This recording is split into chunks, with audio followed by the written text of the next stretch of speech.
Bienvenidos a este segmento exclusivo, donde por primera vez tenemos la oportunidad única de adentrarnos en la trinchera del entrenamiento privado de uno de los talentos más puros y explosivos que el béisbol moderno ha producido, Roki Sasaki. Un lanzador que redefine los límites de la velocidad y cuya dedicación durante la temporada baja, conocida en Japón como Jishutore, es tan intensa como el bramido de sus rectas que superan las 100 millas por hora. Nos encontramos con Sasaki, el monstruo de Reiwa, en un punto crucial de su preparación. Tras una temporada que, si bien fue histórica en ciertos aspectos, también estuvo marcada por la búsqueda constante de la perfección mecánica y la gestión física. Sasaki nos recibe con la humildad que lo caracteriza, pero con una mirada de concentración que delata la magnitud del trabajo que realiza lejos de los focos. Echando la vista atrás, recordamos esa entrevista que realizamos vía Zoom en noviembre, apenas unas 3 semanas después de la conclusión del Clásico de Otoño. Ya en aquel entonces, el trabajo había comenzado, pero en esa fase temprana, el enfoque era más de diagnóstico y planificación. Hoy, 2 meses después, la disciplina ha cristalizado en resultados tangibles. El lanzador nos explica que la evolución de su entrenamiento ha sido notable. Lo que empezó como una idea abstracta de mejorar el uso del cuerpo, se ha transformado en ajustes biomecánicos precisos.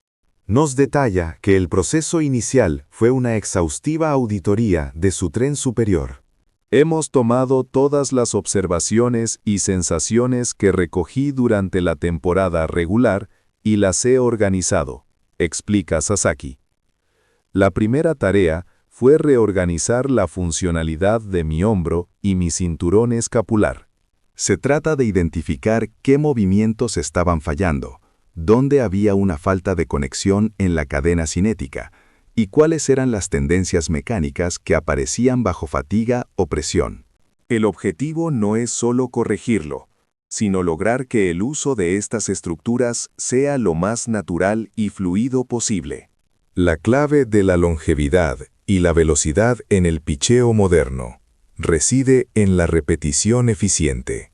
Para un lanzador que lanza consistentemente por encima de las 100 millas, la más mínima desviación en la trayectoria del brazo o en la estabilidad del hombro puede resultar catastrófica, o en el mejor de los casos, en una pérdida de velocidad crucial. Sasaki está en esa etapa de reingeniería, donde se desarma el motor para pulir cada pieza.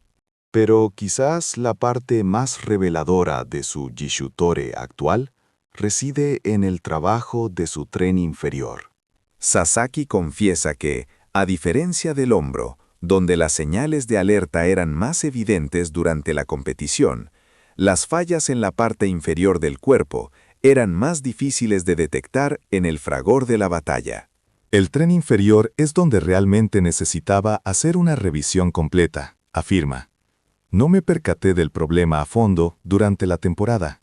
Al hacer las pruebas de check-up, nos dimos cuenta de que el uso de mi pierna derecha, la pierna de apoyo y empuje, no era el ideal. No lograba plantar mi pie donde yo quería, y había desviaciones significativas en la apertura y rotación de mi pelvis. Esos pequeños desajustes son vitales. Este detalle es fundamental. En el béisbol, la potencia no se genera en el brazo, se genera desde el suelo.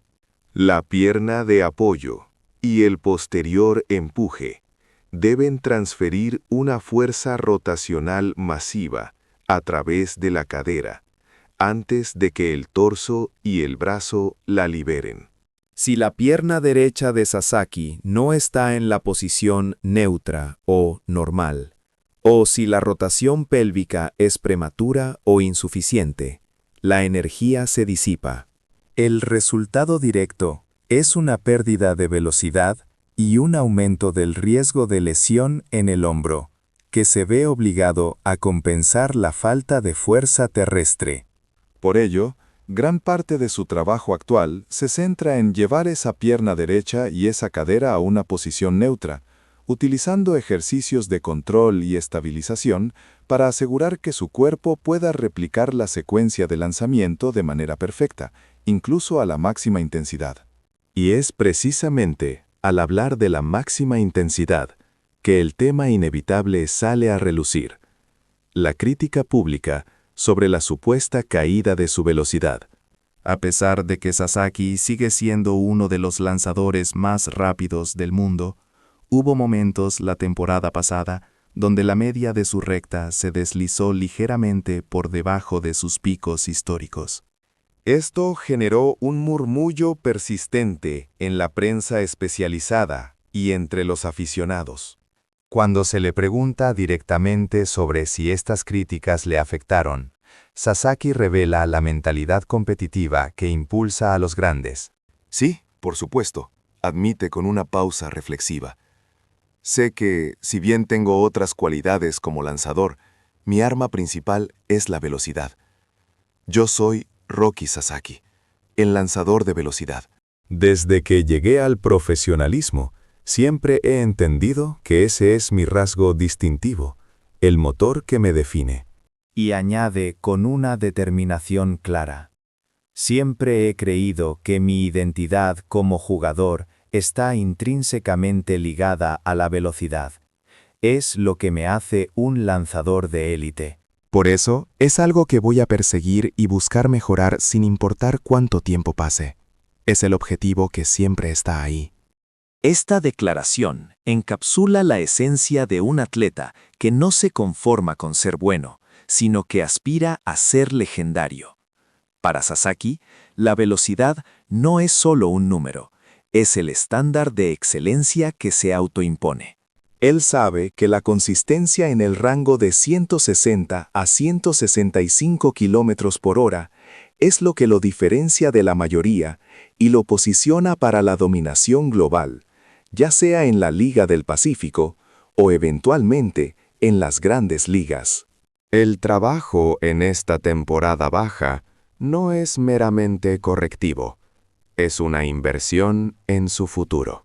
Al optimizar el uso de la pierna derecha y la transferencia de energía a través de la cadera, Sasaki no solo busca recuperar cualquier velocidad perdida, sino sentar las bases para una durabilidad a largo plazo.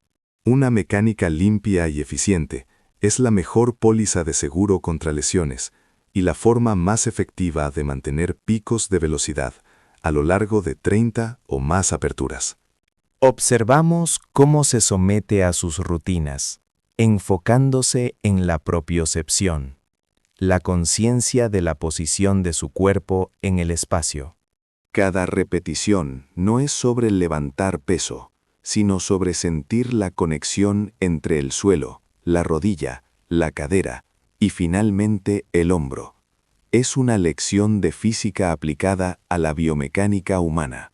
Para los observadores de las grandes ligas que siguen de cerca cada movimiento de Sasaki, anticipando su potencial llegada en el horizonte de 2026, si los Lotte Marines deciden postearlo, este enfoque meticuloso es la señal de que están ante un profesional de verdad.